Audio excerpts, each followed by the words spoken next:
We spent some time reporting on this story. We should have spent a lot more time, because this could be the most consequential thing to happen to this country, to this world, maybe ever. In June, the United States government is set to release a public report on everything it knows about UFOs. Lou Elizondo is the former head of the Advanced Aerospace Threat Identification Program. He's been on the show a number of times. He just spoke to the New York Post about what that report will show. According to Elizondo, we will find an intelligence failure on the part of the U.S. intel community on the level of 9/11. The last time we had an intelligence failure of this country, a major one, which was 9/11, it took us almost 3 years to come up with the 9/11 Commission report. Okay, takes a long time. Let's just go down the rabbit hole here for a second. Let's just assume this is some sort of adversarial or foreign technology that several decades now has managed to leapfrog us and evade all 18 members of the intelligence community, despite our best human intelligence, signals intelligence, imagery intelligence, yada, yada, yada, yada, right? That would be an intelligence failure that would eclipse just about anything else this country has ever faced, especially if this has occurred for decades, that there's a foreign adversary that can put a nuclear warhead within moments over Washington, D.C. Okay, that's a problem. Yeah, that's a problem. And too few have considered it from that perspective.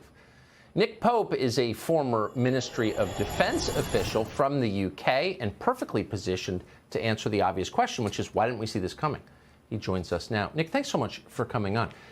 I thought Lou made a very solid point, and I'm embarrassed I hadn't thought of it before, which is this is, among other things, whatever these objects are, a potentially very grave threat to nation states. So where was the intelligence community in warning about this and learning more about it? Where were they?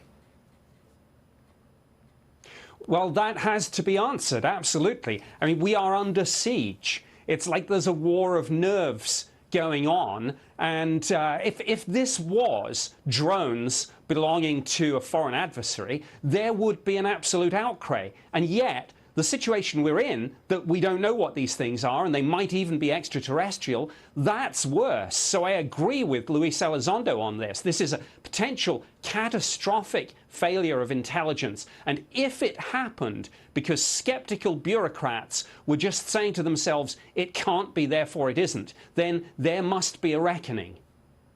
So you say, and that is such a great point and nicely put, but you described it as a siege. Give our viewers who don't follow this topic closely a sense of the magnitude of data coming in about these encounters. Yeah, I mean, this is absolutely extraordinary. And every day it seems like new information drops, things that the public and the media weren't told. So, for example, former Director of National Intelligence John Ratcliffe just threw into the conversation the other day the fact that the satellite imagery of all this and some of the speeds being reported seem to blow the theory about foreign drones out of the water. We must be told what's going on here, and we should think of this upcoming report to Congress as an intelligence assessment of the phenomenon itself, and one that's long overdue.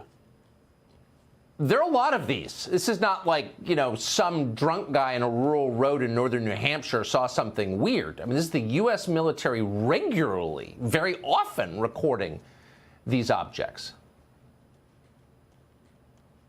Yes, absolutely. It's pilots, it's radar operators, it's satellite data, it's measurement and signature intelligence. There's such a lot of information now, so much that the US Navy has instructions for its pilots on what to do if they encounter these things. Now, I think as we go into May, in the run-up to this report going to Congress, there's going to be a lot of things going on behind the scenes, a lot of politicking, jockeying for position, factions trying to kind of have their say on this. I anticipate more leaks of information, photos, videos, documents. There's a lot more to come here.